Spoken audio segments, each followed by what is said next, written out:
Good morning বন্ধুরা, ঘড়িতে বাজে এখন সকাল 10টা থেকে ব্লগটা স্টার্ট করলাম। তো তোমাদের দাদাভাই আজকে সকাল সকাল উঠে বাজার হাট করে দেখো এখানে পুজো করতে চলে গেছে। আজকে শাশুড়ি পুজো করতে যাবে না, আর বাবু ঠাকুর ঘরের জন্যে টগর গাছ থেকে ফুল তুলে আমার মার ফোন এসছে।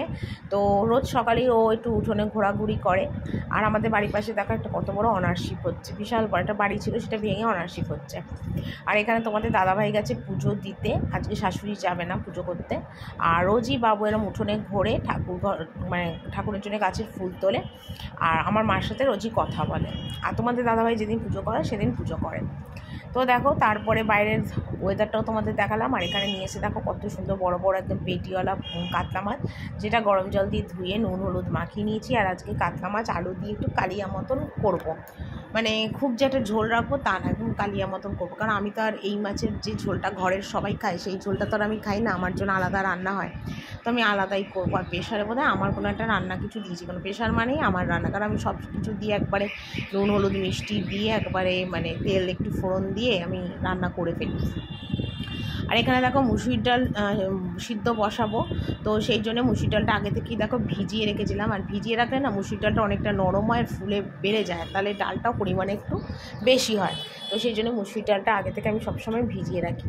মুসুরির ডাল বলে না, মটর ডাল মুগের ডাল যেটাই হোক আমি ভিজিয়ে রাখি, তাহলে না আমার একটুখানি ডালটা মানে পত্তায় বেড়ে যায়, পরিমাণে বেড়ে যায়, সুবিধা হয় আর কি। তো দেখো ডালটা ধুয়ে নিলাম, আর প্রেশার কুকারটা নামলে ডালটা বসিয়ে দেবো। আর এখানে দেখো মাছগুলো ভালো করে দেখো লালচে লালচে বাদামি করে ভেজে নিয়েছি। আর এখানে কালিয়ার জন্য দেখো মশলাটা কষলাম, বিশেষ কিছুই দিইনি, আদা বাটা, ধনে পাতা, ধনের গুঁড়ো, জিরের গুঁড়ো, হলুদ গুঁড়ো, কাশ্মীরি লঙ্কার গুঁড়ো, টমেটো সস আর একটু টমেটো বাটা দিয়ে মশলাটা কষাচ্ছি। আর ওদিকে দেখো ডালটা বসিয়ে দিয়েছি, ডালটা কিন্তু ফুটেও গেছে। আর গোটা কাঁচা লঙ্কা দিয়েছি, কারণ কে কীরম ঝাল খায় তার কোনো ঠিক নেই, বেশি ঝাল হয়ে গেলে তখন কেউ খেতে পারবে না। আর দেখো কালিয়ার কি সুন্দর একটা কালার এসছে, মানে লালচে লালচে কালার, কাশ্মীরি লঙ্কার গুঁড়ো, টমেটোর সস, টমেটোর পিউরি দেওয়ায়। তো দেখো মশলাটা কষানোর পরে জল দিলাম, ঝোলটা ফুটে গেলে তখন মাছগুলো এর মধ্যে দিয়ে দেবো। মানে মাছটা না আগে থেকে দিলে মাছটা বেশি ফুটে গেলে না, নাড়াচাড়া করতে গেলে না মাছটা যাবে ভেঙে। তো সেই জন্যে মাছটা আগে থেকে দেবো না, একটু ঝোলটা ফুটে এলে তারপর মাছগুলো দেবো। তো দেখো ঝোলটা ফুটে এসছে, আর মাছগুলো কিন্তু দিয়ে দিচ্ছি, ভালো করে ফুটবে, ঝোলটা আরও টানবে, নুনটা একটু চেক করবো, ঝালটা একটু চেক করব, তারপর কিন্তু মাছের ঝোলটা নামাবো। তো আজকে মাছের ঝোলটা খেতে খুব ভালো হয়েছিল। আমার ননদ তো এই মাছের ঝোলটা দিয়েই পুরো ভাত খেয়ে ফেলেছে, কারণ একদম আর ছিলই না। তিনজনের মতনই করি, কারণ আমার মাছ আলাদা, ছেলের ভাজা খায়, ভাগ্নি ভাজা খায়, আর আমার ঝোলও আলাদা হয়। ওই যে আমার মাছটা দেখো তুলে রাখলাম আলাদা করব বলে।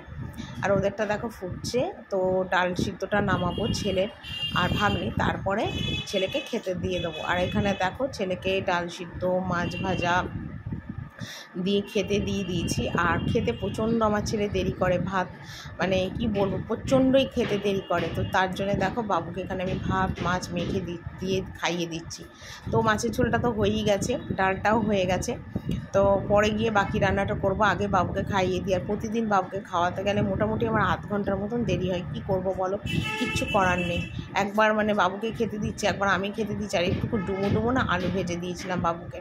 তো শুকনো শুকনো এরকম আলু ভাজা দিয়ে মাছ ভাজা দিয়ে বাবু খেতে খুব ভালোবাসে, ডাল সিদ্ধ দিয়ে ভালোবাসে, তবে ডালটা বেশিরভাগই চুমুক দিয়ে খেতে ভালোবাসে।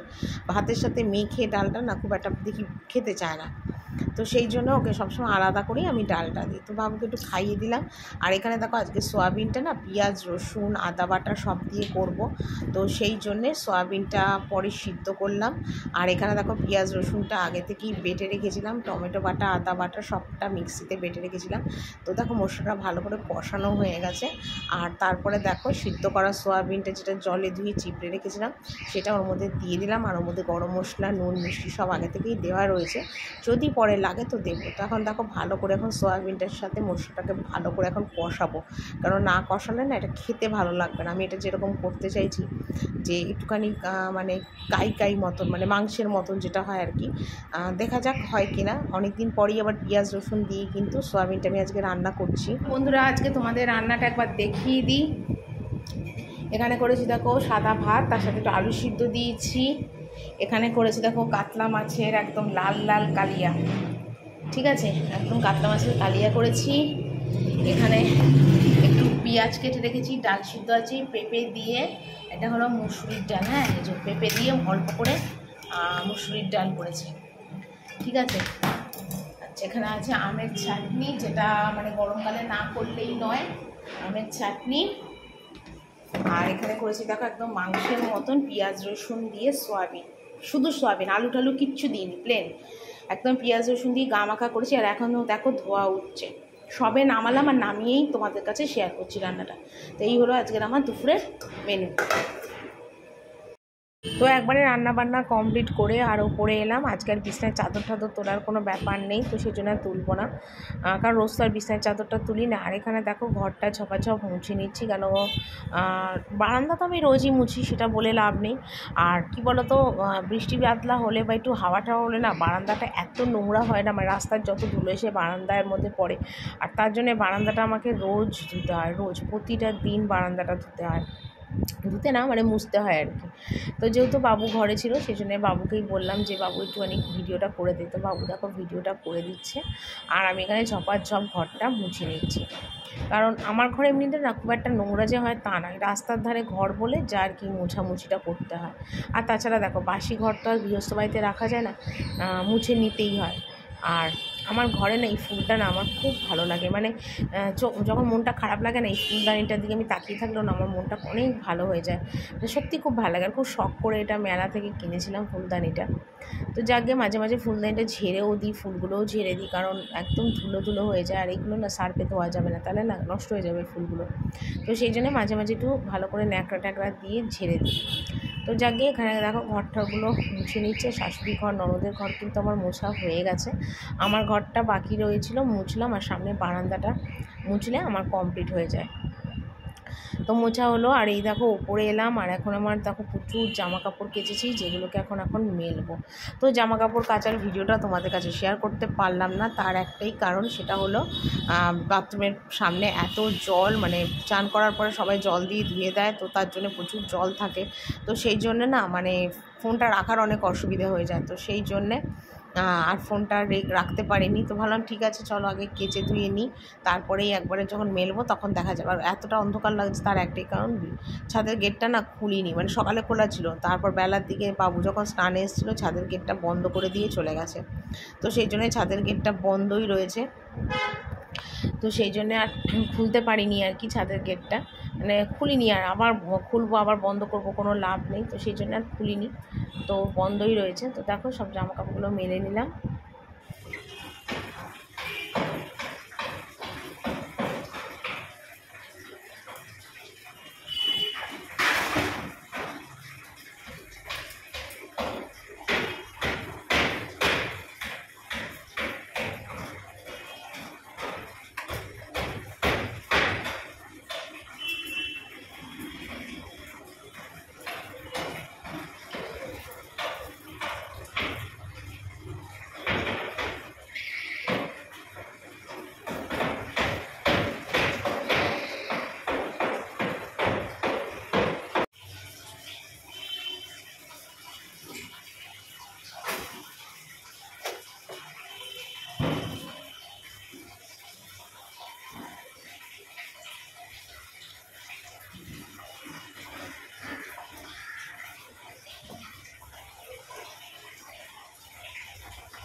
এখন সন্ধে হয়ে এসছে, আর এখানে দেখো বাবুর জন্য আলুর পরোটা মানে করব। তো এটা আজকে আটারই করছি, ময়দা ছিল না বলে ময়দার করিনি। তো আলুর পরোটা যেরকমভাবে করে ঠিক সেইভাবে দেখেই বুঝতে পারছো, পেঁয়াজ কাঁচা লঙ্কা ধনেপাতা সব দিয়েছি, তো খেতে ভালোই হয়েছিল। তো আটার পরোটা খারাপ লাগে তা না, সেটাই। তো এখানে দেখো ভালো করে ভেজে নিচ্ছি বাবুর টিফিনের জন্য। আর এক এক দিন বাবুকে এক এক রকমই টিফিন দেওয়ার চেষ্টা করি, কারণ বাবুর না মানে সবসময় একঘেয়ে খাবার ভালো লাগে না খেতে, একটু নিত্য নতুন খাবার খেতেও ভালোবাসে আর কি। তো আমিও চেষ্টা করি এক এক দিন এক এক রকম ওকে টিফিন দেওয়ার। শরীর ভালো থাকলে তো সব রকমভাবেই ওকে আমি খেতে দিই, কিন্তু দেখো মানুষের শরীর, কোনো সময় শরীর ভালো থাকবে, কোনো সময় মানুষের শরীরটা খারাপ থাকবে, সেটা তো আর বলা যায় না বলো। তো যাকে এখানে দেখো আলুর পরোটা করে দিচ্ছি গরম গরম, আর এটা বাবুকে ওপরে নিয়ে গিয়ে এখন খেতে দেবো। আর সন্ধে তো হয়েই গেছে, কারণ শাশুড়ি ননদকে খেতে দিলাম, খেতে দিয়ে তারপরে ছেলের জন্য আলুর পরোটাটা বানাচ্ছি।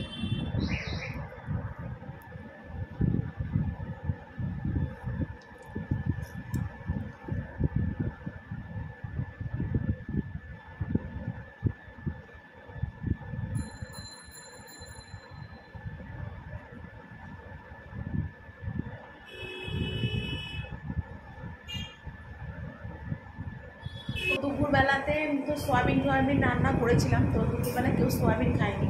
মাছের কালিয়া আর ডাল দিয়ে সববার হয়ে গেছে। তো সেই সোয়াবিন আলুটা পুরো মানে শুধু সোয়াবিন যে করেছিলাম পেঁয়াজ রসুন দিয়ে মাংসের মতো, তো সেটা পুরো ধরা রয়েছিল। রাত্রে শুধু গরম করবো আর আটা মাখবো, রুটি করবো। আর এক ঝুড়ি বাসন তো আমার মাজা হয়েই গেছে। গ্যাস ট্যাসগুলো আজকে দুপুরবেলা কিছু মুছিনি, যেটা সন্ধ্যেবেলাতে চা টা করার পরে সমস্ত মুছলাম। আর সয়াবিন আলু যেহেতু পেঁয়াজ রসুন দিয়ে শাশুড়ি খাবে না, ওই জন্য ওনার জন্য একটুখানি আবার দেখো কাঁচা লঙ্কা দিয়ে হলুদ দিয়ে একটুখানি কালো জিরে ফোড়ন দিয়ে আলু ভাজবো। কারণ যেহেতু পেঁয়াজ রসুনের সয়াবিন উনি খায় না। আর এমনি তো আমিষ কেন, নিরামিষ হলে উনি খেতে চায় না, ওনার পেট ব্যথা করে, গ্যাস হয়। তো সেই জন্যে আলাদা করে একটু আলু ভেজে নিই। আলু ভেজে তারপর আমি ভাত খাবো, কারণ এখন বলতে পারছি 9টা। ভাত খেয়ে তারপরে আটা মেখে আমাদের দাদাভাইকে ডাকবো, তারপর রুটি হবে। ঠিক আছে, চলো আলুটা ভেজে নিই।